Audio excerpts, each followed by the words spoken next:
everybody for attending, and thank you, the organizers, for giving me an opportunity to present this work. Today, I will describe some of the work that we have been doing since more or less last March on global genomic analysis of SARS-CoV-2. I'll primarily focus on selection analysis of complete genomes because read-level data is still very much work in progress. They're connected, but I'll focus on the complete genome aspect today. As a bit of background of who I am, I'm the lead investigator at the Temple University Viral Evolution Group, which is an interdisciplinary computational biology group that has been focusing on method and tool development for genomic analysis. We have close to 2 decades experience doing, what you could describe as translational research. So, statistics, tools, data analysis, and then biological interpretation on viruses, running the gamut from HIV-1, influenza A, hepatitis C, and now SARS-CoV-2. If our lab is known for anything, it is known for state-of-the-art techniques and software for studying selective pressures on viruses and other organisms. And our lab is a part of a larger Institute for Genomics and Evolutionary Medicine at Temple University. One of the goals of this institute is to study disease dynamics. The flagship product of our group, and something that we've been using for SARS-CoV-2 genome analysis, is a package called HiFi, hypothesis testing using phylogenies. Like everything else that we do, it's open source, available from GitHub or at the website. And there's an attendant, you can use it either standalone or you can use it through a dedicated web server that we have called DataMonkey. And there's also a large collection of tools available on various Galaxy instances if you just search under HiFi. I'll show you some of the results later. One of the interesting statistics that we discovered once the coronavirus epidemic became a pandemic, and then everybody jumped onto the research bandwagon of doing this pretty much full time. One of the things that we started tracking is what fraction of job submissions to our computational server, DataMonkey, consisted of coronavirus data, and it's been about 10% of all the jobs submitted since March 2020 included coronavirus data. So we performed several thousand, 5 to 10,000 by now, comparative analysis of coronavirus sequences for free. So this is the substrate of all of our analyses. It's one SARS-CoV-2 genome. It's just under 30,000 nucleotides. This is the reference genome. That's what we work with. On its own, it's not terribly interesting, but what is terribly interesting, and it shows no indications of slowing down, is the rate of sequence accumulation. So we're, for the first time, in a position to have real-time genomics of a pandemic. The primary, sort of the largest repository of whole genome SARS-CoV-2 sequences is an organization called GISAID. It's a global initiative for sharing all influenza data. Obviously, this has been superseded now by sharing all of the coronavirus data. As of today, they have over 500,000 unique viral genomes. And if you look at the pace at which these genomes are accumulating, it's accelerating. And in fact, many countries, Germany is one that I know of, are pumping a lot of resources into scaling up their sequencing. The United States has multiple efforts as well, and Britain has been leading the way. They have contributed over 1/4 of all the global sequences. So we have an exponentially increasing volume of data that creates great opportunities and great challenges.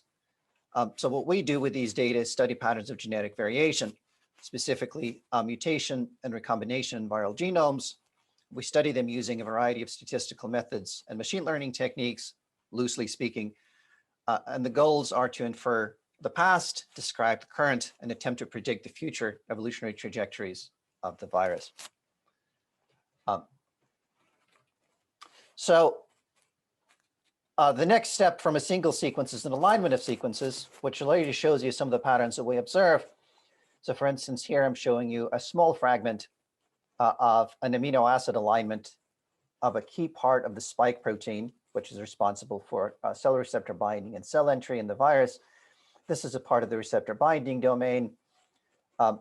Each row is an individual sequence.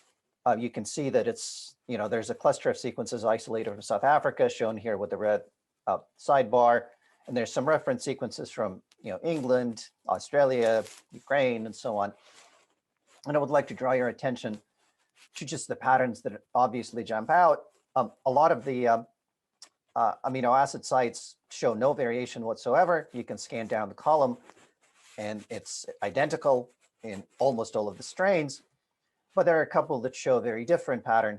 For example, this pair of sites N501Y, which we'll be talking a lot about today, and E484K. So this is a standard notation to say that this is the amino acid position of the site. On the left is the reference allele. On the right is the variant allele. So here you can see that in contrast to all the reference sequences, or most of the reference sequences, South African sequences have a K, position 484, and a Y, position 501, whereas the reference sequences have an N in position 501 and an E with some Ks sprinkled in. So this is, we use techniques to basically mine these patterns at large scale. It is also important to remember that SARS-CoV-2 is an RNA virus. RNA viruses evolve rapidly, they all do. So as a population, for example, SARS-CoV-2 evolves at a rate of about 8 changes per 10,000 nucleotides per year. Because the genome is about 30,000 nucleotides, that means that on average, over a population, a random viral strain will accumulate 24 differences from consensus per year. It's not quite linear, but at this stage, it's almost linear. Sounds like a lot, and it is compared to humans. It's about 100,000 times faster than humans, but about 10 times slower compared to other coronaviruses, to other RNA viruses like influenza, HIV, and hepatitis C. And, until the recent emergence of multiple novel strains, sort of the consensus was there's not a whole lot going on. The viruses mutate, and that's fine without getting more dangerous. So as you notice, this is from September last year. So, you will not find headlines like this anymore. They're a lot more dire. So if you haven't studied viruses prior to this, which is quite likely, it is difficult to appreciate what the current coronavirus outbreak or pandemic is doing without placing it in sort of a longer evolutionary context. In fact, there was a paper that I contributed to back in 2013, in which we studied, so before the current pandemic, where coronaviruses were a fairly obscure organism, and we looked at sort of the evolutionary origins of the coronaviruses. And we used phylogenetic techniques to estimate the coronaviruses have an evolutionary history much longer than previously estimated, to the point of hundreds of millions of years ago. So coronavirus infected mammalian and avian species diverged pretty much, the midpoint of that estimate is 300 million years ago. Which means coronaviruses have been with us as a species since the dawn of time, and such a long-term relationship has allowed some animal species, for example, bats, to evolve strategies to coexist with coronaviruses and vice versa. SARS-CoV-2 is not the first coronavirus to infect humans and not the first virus to become endemic. Prior to SARS-CoV-2, there have been 6 different coronaviruses identified in humans. There are 4 endemic strains, which means that spread in humans pretty much indefinitely. SARS-CoV-2 makes 5. So there were 2 discovered in the 1960s, 2 reported in the early 2000s. So alphas and betas are different species of coronaviruses. You have alphas, betas, deltas, and gammas, and other more obscure lineages. So, but those are very anciently diverged. So we're talking about, hundreds of thousands, millions of years ago. You have 2 epidemic strains, SARS-CoV-1 which was a beta coronavirus, viral pneumonia outbreaks in 2002 and 2003, and MERS in 2012, also beta coronavirus, which had very high case fatality rate, but not very good. It wasn't very good at transmitting. So as viruses circulate through the population of hosts and switch to different hosts, they're subject to very strong selective forces, which drive rapid changes in their genomes. Some of them, depending on the stage of the epidemic or where the virus is, at the beginning of an epidemic or an outbreak, before it becomes an epidemic, the virus switches to a new host, which changes its selective environment quite dramatically. So it now has to replicate in a new environment, transmit between different hosts. That usually requires some changes for the virus to become successful. Once it establishes transmission and becomes endemic, or not even endemic, but just widely spread, at some point it will experience host immune response selective pressure, which it needs to deal with if it wants to persist. And even further down the line, once we start hitting viruses with drugs, then the next task is to develop drug resistance. So viruses sort of all do that at different stages with different degrees of success. It is also important to remember that viruses are not free to change because their genomes are highly optimized and they're subject to constraints on structure, receptor binding, replication, et cetera. So even in these rapidly changing genomes, most sites don't actually do anything. Selective forces leave detectable traces in viral genomes, which we can find and classify. So, going from ancient origins to the origins of SARS-CoV-2, I'll walk you through a recent paper that my group contributed to. So where did SARS-CoV-2 come from? That question seems to be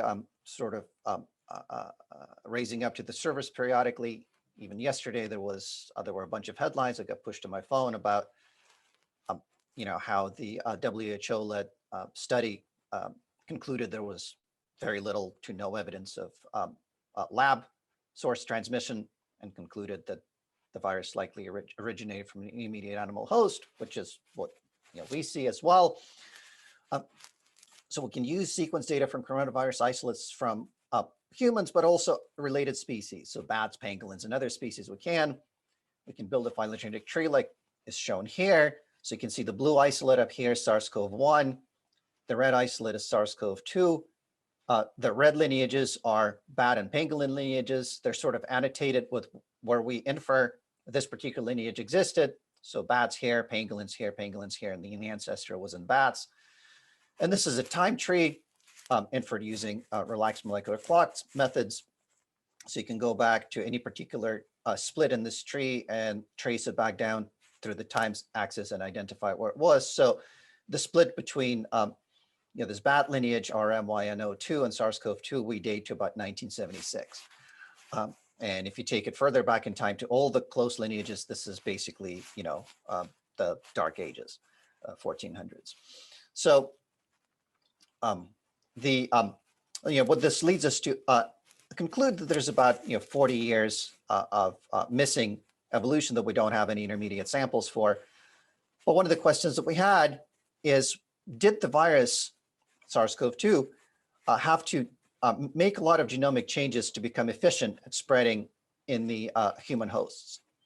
So that's basically the question of, where did most of the adaptation happen? Did it happen in the intermediate hosts, or did it happen in the human? So it's the paper where we did this is entitled Natural Selection, the Evolution of SARS-CoV-2 in Bats, but not Humans, Create a Highly Capable Human Pathogen. It's available as a preprint now. It's supposed to appear in PLOS Biology at some point soon. And here's a busy slide. It's not terribly important to follow it all the way through, but it does show that the evolutionary picture of SARS-CoV-2 in bats is complicated. So if you look at this slide here, genomic structure of the virus, this is your 5' end here, 3' end here, all the genomic units are shown here. The bars below it show that there's extensive recombination going through the virus. So each of these pieces here are putative non-recombinant strains, which means that we infer there was a recombination breakpoint here, here, here, and so on. And if you follow these individual trees that are drawn from different recombination points and just kind of see, where SARS-CoV-2 slots in. So here it slots in with the bat strain. But then if you go through to this region, SARS-CoV-2 is now actually most close related to pangolin. So there was a recombination event occurring here.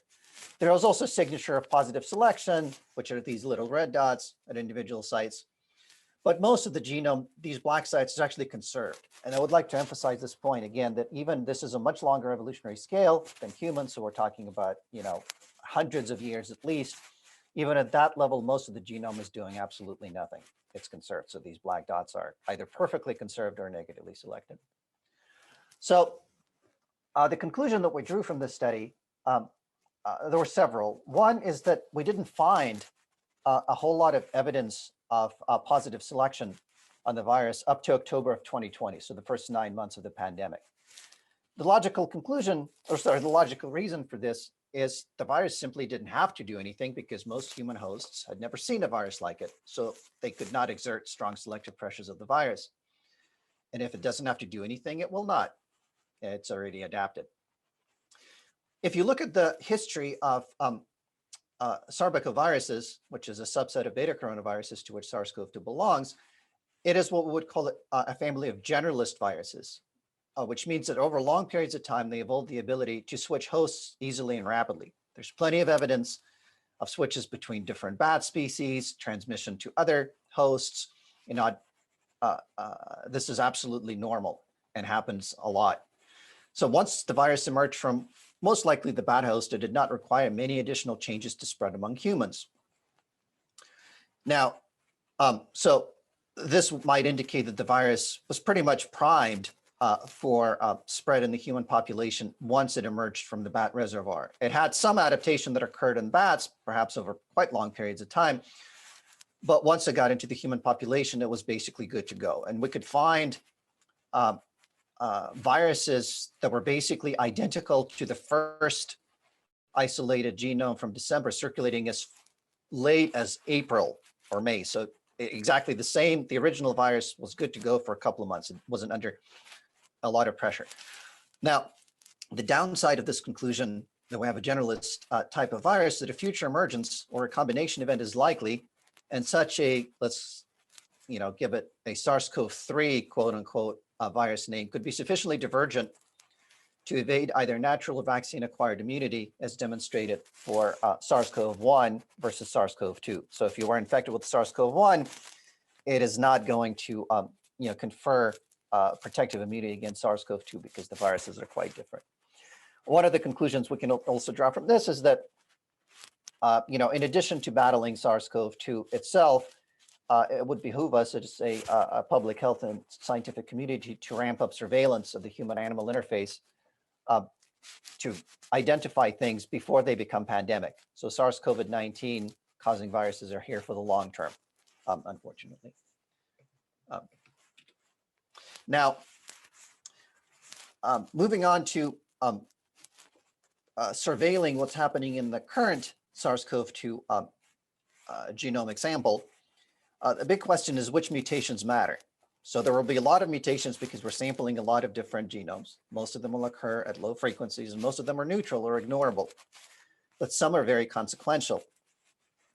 So our lab has developed a SARS-CoV-2 genome selection dashboard, and we analyze all of the publicly available SARS-CoV-2 genomes. What we try to do it at least weekly, but sometimes the size of the data is sufficiently problematic that we have to step back, re-engineer the pipeline and restart it again. In fact, over the last year, we ended up coming up with a lot of technical solutions to scale our tools to handle about 50 times more data than the original design specifications. So this is an ongoing process. As more data are being generated, we're constantly optimizing the tools to make sure that we can analyze these data. We aim to identify which among the thousands of mutations in the individual genomes are important. Tools are open source and offer interactive web-based exploration.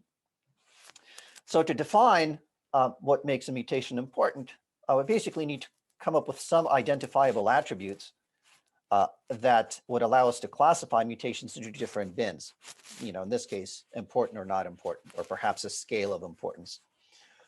Some of the categories that we could consider is it subject to positive natural selection? That would be something that our methods can infer, and sites that show substitution patterns that are consistent with natural selection are interesting.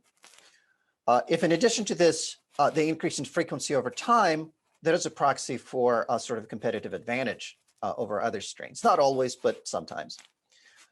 If there's known functional annotation in a particular part of the genome where they occur, for example, if the region of the genome is targeted by the immune response, that could be further important. If mutations that we observe are unexpected in the sense that we could not have predicted them based on the historical evolutionary patterns of coronaviruses, this might indicate evolutionary innovation. So something else that could increase the significance, potential significance of a mutation. And our goal is to monitor the viral genome for evidence for adaptation. So here's a screenshot of our dashboard. I'm actually going to hop over to give you a very brief live demo. I'm going to switch over to sharing a different screen. And this is all publicly available notebook. So in this, and you're welcome to explore it on your own. But you start by basically taking a so these data, this run goes to the end of January, and it covers a median of about 278,000 sequences per genome, per genomic region. Here's a cartoon indication of what's going on across this genome. So you can choose which categories you're interested in. So for example, here I've selected sites that are shown as positively selected. In addition, there's evidence of multiple selective events. So multiple branches in the phylogenetic trees are lighting up. In addition, we also want to identify sites that show some increase in frequency over time. And you can select others, but overall, there's 296 sites that show this. We could look at a particular site, for instance, codon 570 and spike. You can look and see that, among all the sequences that were present there, the vast majority, 225,694 sequences have an alanine, which is a consensus residue. It's underlined. There's a fair number of them that have a D. There's a smaller number that have a V. There's some tests, with p-values for selection, both pervasive and episodic. There's also an increase in frequency. And in addition, we can say that among the residues that we observe, so A is the consensus residue, and based on what we've seen in the evolutionary history of the virus, this is common. But D has never been seen in bats or pangolins or anything like this. So this is an unexpected residue. And we have never seen anything like this. So this could indicate a novel evolutionary path that the virus is taking. You can look at the temporal evolution of this position, and you can see the increasing trend. It's apparent. So it's sort of bobbling along at low frequencies, and then it took off in October, November. You can look to see if there is evidence. You can look at your specific country, so US, UK, so on. You can further look at the distribution of where these Ds are in the world. So you can kind of scan over and see, look, there is, there are not a whole sequences in Nepal, but, 4 out of 7 have this residue. There's about a 7.5% prevalence in Russia. There's some European countries that show up, but they're sparsely sampled. So Turkey is about 28% and so on. So let me switch back to the presentation. And this is sort of the, this dashboard is our, the entry point for all of our analyses. There are a lot of other links that follow out of it. Also show you some further screenshots. So let me just take a step back and walk you through this. This is another figure from the BAD paper.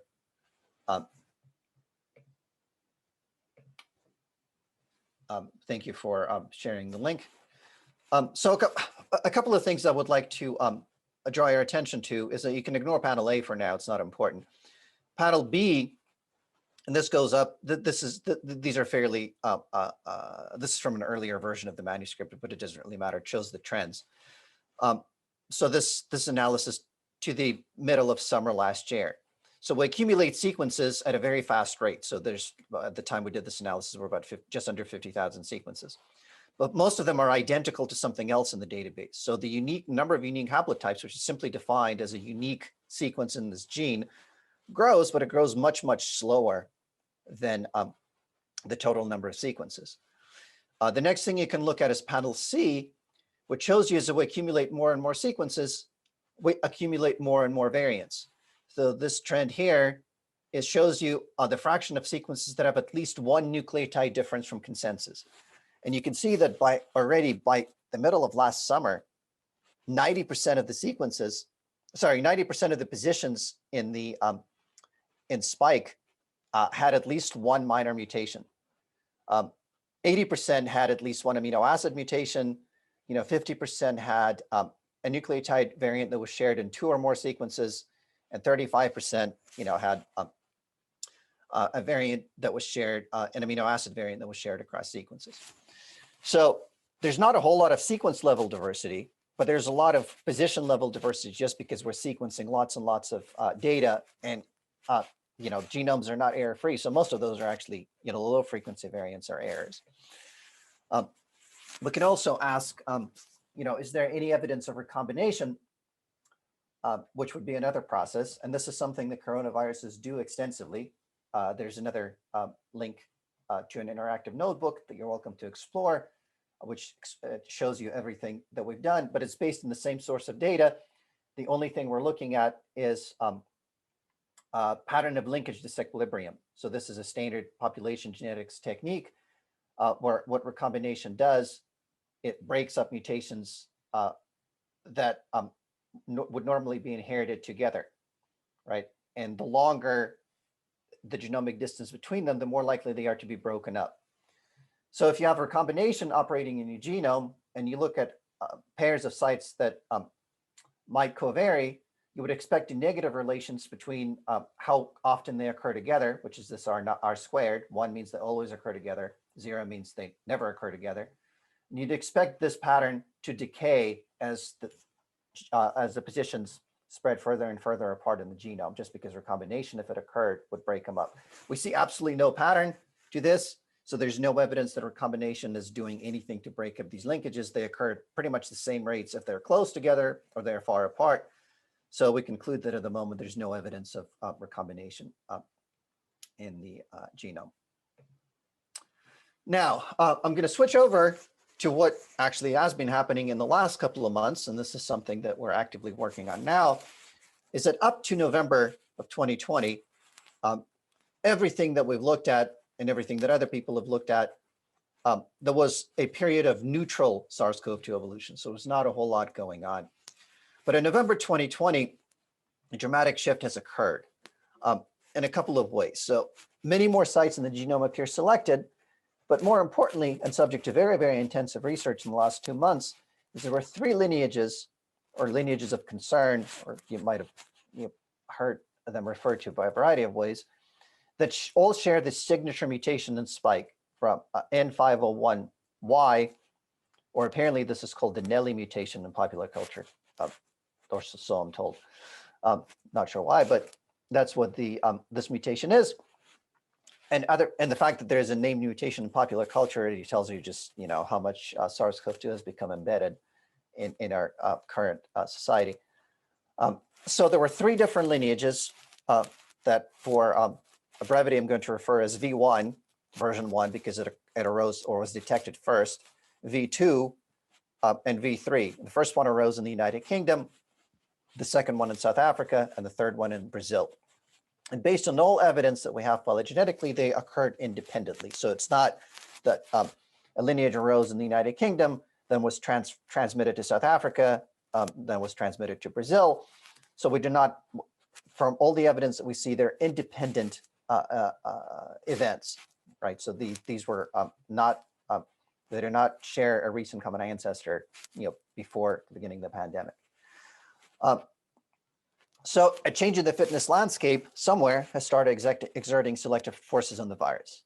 But why? So to show you very simply, if you look at this plot on the right, this is sort of a density of selected sites. So it's positively selected sites per kilobase of the genome. And if you look at all the way up to October, there's some, bubbling up and down because of sampling noise, but it's on the order of maybe a couple per kilobase for all the genes. And if you look, what happens in November, October, November, December, you have 5 genes, especially 3, so N or 3A and spike, that all of a sudden go from having a couple of sites selected per kilobase to having a bunch of sites selected per kilobase. So there's a dramatic shift in fitness. It's not simply because we're collecting more data, because all of these genes have correspondingly more data, but there's nothing going on there that's different from what happened before. But these 3 are definitely under a different kind of selective pressure. And if you look at the left plot, this is a more detailed resolution of what happens in individual positions in the genome. So on the x-axis, there's a time of the analysis. So it's sort of, weekly with some gaps. So this long gap is we had to do a lot of reengineering in the pipeline to scale it up. So it's about 2 months we couldn't actually do any analyses. But if you look at each row, that's a specific site and spike. So spike position codon 5, 18, 22, 26. And if there's a red bubble shown for a corresponding time period, it means that in this analysis, that site showed up as being positively selected. And the larger the bubble is, the stronger the evidence was for it. It's the log of the p-value, which is not too dissimilar from GWAS studies if you've seen it. So this is the bigger it is, the more significant it is. And the color means what fraction of circulating sequences had this mutation at that time. So, the darker it is, the more common it was. So if you look at S614, this was the first mutation that was identified as potentially adaptive in April, and it turned on and stayed on the entire time. And up to November, there were a couple of blips here and there. So spike 5, 141, 943, 1068.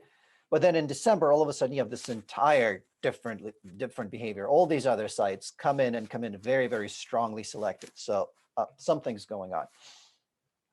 If you map them to a genome, and these are so-called signature mutations. So these are the mutations in the genome that define phylogenetically what it means to be in this lineage. So they're color-coded, V1, V2, V3.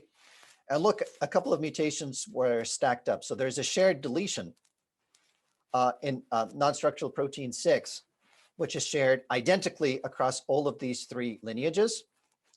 There's N501Y, which is shared by all 3 lineages.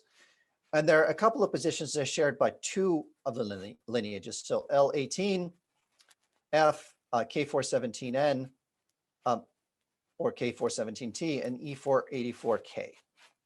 Right, and you can also look at where they are in the genome. So they're mostly in spike, and there's a fair number in ORF1A, which is the long protein. So in addition to, there's been a lot of literature, some very, very beautifully done studies that looked at a couple of these specific mutations in great detail and tried to identify what they do to the virus. So this is a summary of what we know so far. So these lineages compared to other lineages have all increased binding affinity for the ACE2 receptor. So there are simply, you can view this as an adaptation to become better at binding the primary receptor needed for cell entry. There have been studies that demonstrated that both V1 and V2 have increased transmissibility compared to baseline lineages using phylogenomics and epidemiology models. There have been now several in vivo and in vitro, well, not in vivo, but as close to in vivo as you can get in vitro studies to see if these mutations are more resistant to neutralization. And they are both to convalescent sera, so people that had SARS-CoV-2 and recovered, and vaccination-induced immunity. So V2 for sure, and likely V3. And there's might be some associations with increased case fatality rates in V1. There are also a number of genotypic changes that have been studied in great detail. So almost all have this N501Y mutation, which is at a key receptor binding domain site that increases the affinity of the spike protein for human ACE2 receptors by 3.5-fold. V2 and V3 also have a spike E484K mutation, which has 2 important phenotypic consequences. The first one is particularly remarkable, is that if you put 484K into a wild type genome, the one that has 501, and it has a small but not particularly significant positive impact on ACE2 binding. But if you couple it together with 501Y, these mutations work synergistically to increase the binding affinity by a factor of over 10, so 12 and a 7-fold. So these two mutations synergize to increase receptor affinity binding. Mutations spike 484 have also been shown to confer protection from neutralization by convalescent sera, vaccine-elicited antibodies, and some monoclonal antibodies. So there is much concern that mutants carrying this mutation may be better able to infect both previously infected and vaccinated individuals. In fact, there was a report coming out of South Africa about low efficacy of the AstraZeneca vaccine against V2 variants. What we've done, and we're still doing it, so we're finishing this study now, and it's very much active work in progress. We're conducted an evolutionary analyses of these three lineages. And what we find, very simply put, is pretty strong evidence of convergent evolution, at least in some of these sites. So if you do the analyses of individual clades, you find something like 100 individual codons that show some evidence of positive selection, but there are 18 that occur at signature mutation sites, so the ones that define the clade. So 3 out of 11 for V1, 7 out of 4 for V2, and 10 out of 17 for V3. There are specifically 6 positions in spike that are all detectably evolving under ongoing positive selection, are all either suspected or known to harbor mutations with potential significant fitness impacts. We also see convergent evolution occurring at other positions in the genome. So what convergent evolution means pictorially very easily, you can see it. And we have a separate notebook where you can explore in great detail these clade level evolution visualizations. Is that what I'm showing here are snapshots of parts of the larger phylogenetic tree, which include many more sequences, but just zooming in on a couple. So in V1, most of the sequence FNL, but now there's a sufficiently large number of sequences where you see an L to F change. In V2 clade, that change happened once and then took over.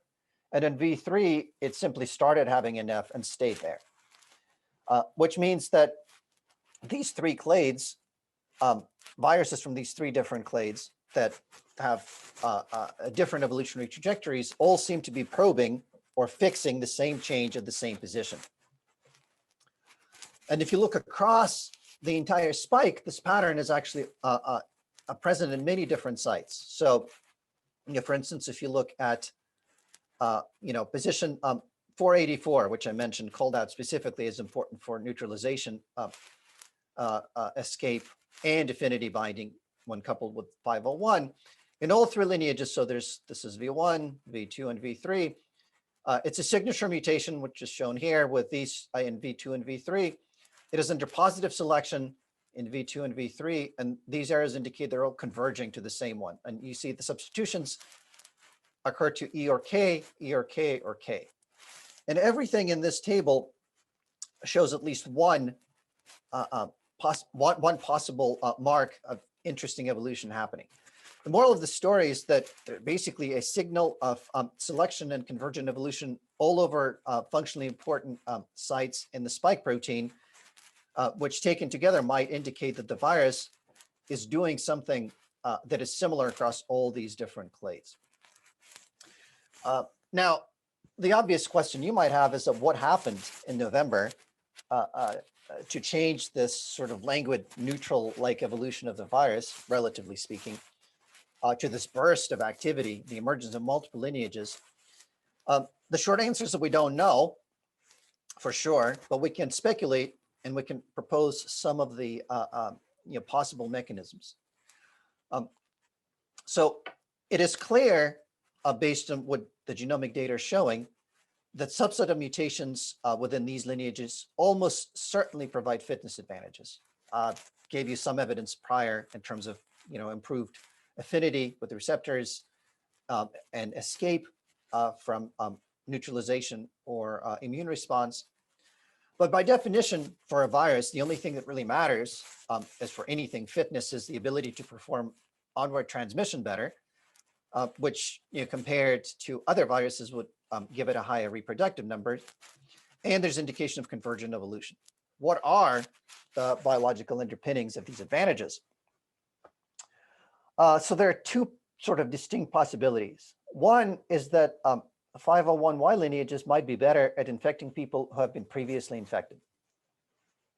There's very strong experimental evidence that mutations at these sites, 1880, 417, 484, and 501, all provide some degree of protection from known anti-SARS-CoV-2 neutralizing antibodies.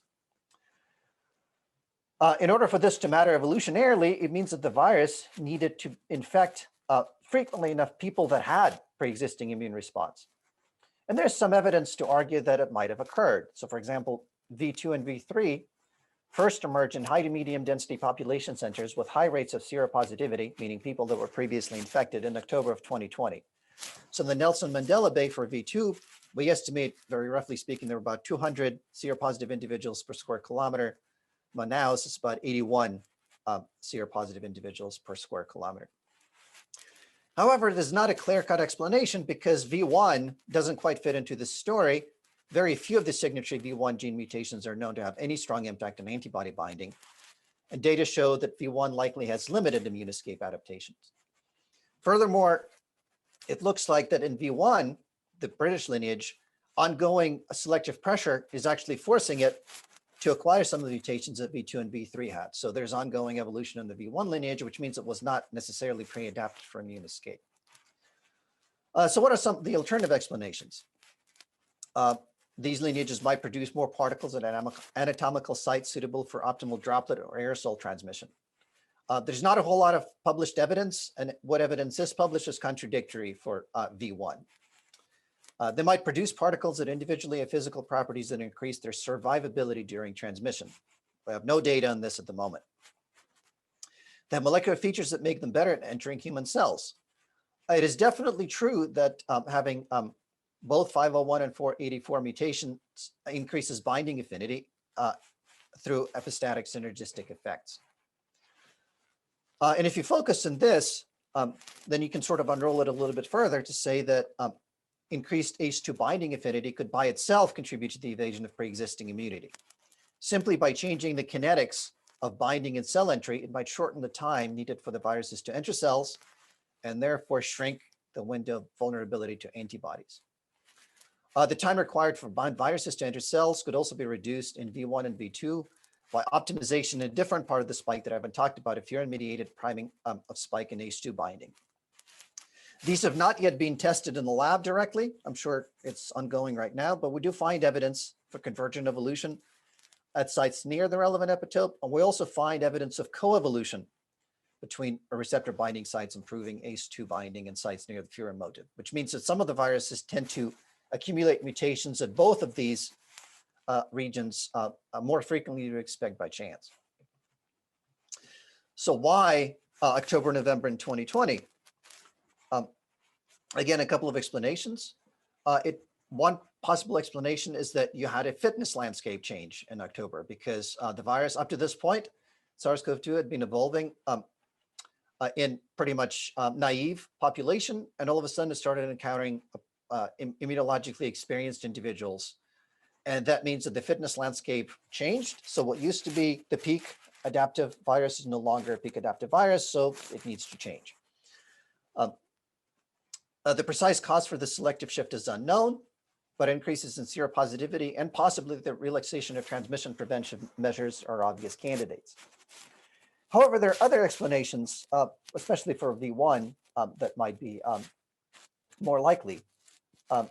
So lineage emergence could have been enabled by what you call mutational jumps across the static global landscape, specifically enabled by rare long-term infections. So there have been a couple of well-publicized individuals, immunocompromised individuals usually, that became infected with SARS-CoV-2 and could not clear it. So in most individuals, it's an acute infection. You either clear it or you die from it. You don't become chronically infected while the virus is replicating. But in some individuals, it does occur. And if you have chronic infection going on, then all of a sudden, the fitness landscape in that individual is now different. So the virus could start adapting to be better positioned to escape antibody responses within an individual, and then it could transmit onwards with these pre-existing adaptations. So you're basically giving the virus a different selective environment to acquire this. Finally, one of the things that I was originally interested in when we started this selection screening is that could we use this as a monitoring system to predict which mutations might become important in the future.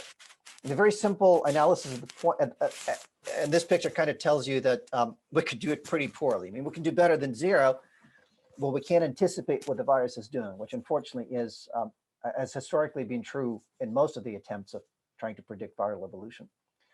So what's shown here is, again, this bubble plot of which sites experience selection when, and it is now limited to only the signature sites in one of these three mutants. So we know that these sites eventually became functionally important.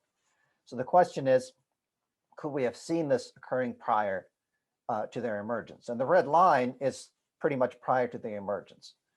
And we can see that, maybe 20%. So we could pick N3, we could pick OR265. Pretty compellingly pick this one up, S614, blips here and there. But the most important ones, 501, 484, 417, there was absolutely no evidence of anything happening prior to this. And I think I've explained to you why, because the virus simply didn't need to do anything prior to them, because at this red line, something changed. And it could be the fitness landscape or the emergence of these lineages that were evolving in chronic individuals. Now, I'll, wrapping up, one of the things that I would like to also emphasize is that in addition to looking at things that are positively selected, we can flip the coin and look at the sites that are negatively selected. So the sites, as I showed you a couple of slides ago, pretty much every position gets hit with some nucleotide variation, but some of them have no amino acid variation. And sites that have a lot of nucleotide but little amino acid variation are a hallmark for negative selection, or perhaps some other weird selection on secondary structure. The virus cannot afford to easily change amino acids to those positions. And that could be attractive targets for vaccines that the virus cannot easily circumvent, or drug targets. And the good news is that even now, a lot of sites are under negative selection in the virus, including over 150 sites in the spike protein alone. And what I've shown here on the right is a little three-dimensional structure of blue, which is the receptor binding domain of spike, and ACE2 is the human receptor, entry receptor, and the orange sites are those that are subject to negative selection in receptor binding domain. You can see some of them are quite close to the binding site. So it's a good thing. Just to remember, despite the fact that the virus is changing, and you mostly hear about the bad things that it's doing, keep in mind that it is not free to change most of its proteins. So it's subject to very strong selective constraints in addition to everything else. So looking forward, SARS-CoV-2 unfortunately is here to stay. I think this realization is sort of becoming commonplace and will continue to evolve as all RNA viruses have in the past. Our tools can attempt to serve as a part of the early warning genomic system to quickly identify new sites in the genome where the virus may be evolving in response to selective forces, keep track of constrained sites as possible vaccine or drug candidates, and continue surveillance of related species for possible spillover candidates. Right, so here's an example of a site, that is only recently, picking up in frequency in the United States, right? So you could use just an indication of, and then this also is subject to, it also sits within a part of the genome that's targeted by the cytotoxic T lymphocytes, so the cellular part of the adaptive human immunity, and that it has some variants that are evolutionarily unexpected. This is all I have. I have a large number of people to acknowledge, which I'm not going to do all of them. So people from my lab, Stephen, Jordan, Alex, Stephen, Hannah, my great collaborators in South Africa. So Darren Martin did the lion's share of work on the V1, V2, V3 analysis, and Julia de Oliveira leads the group that did amazing volumes of rapid sequencing and characterization of V2. Galaxy colleagues, Anton and Dave and Marius, and then David Robertson leads a lab at the University of Glasgow. And we worked with his lab together on the characterization of the evolution of SARS-CoV-2 in bats. And he has very good postdocs and graduate students, Spiros and Oscar, that also did lion's share of the work there, and all the infrastructure providing organizations that allow us to do large-scale computation, and funding agencies, NSF and the NIH, that provided funding for some of this work. Thank you.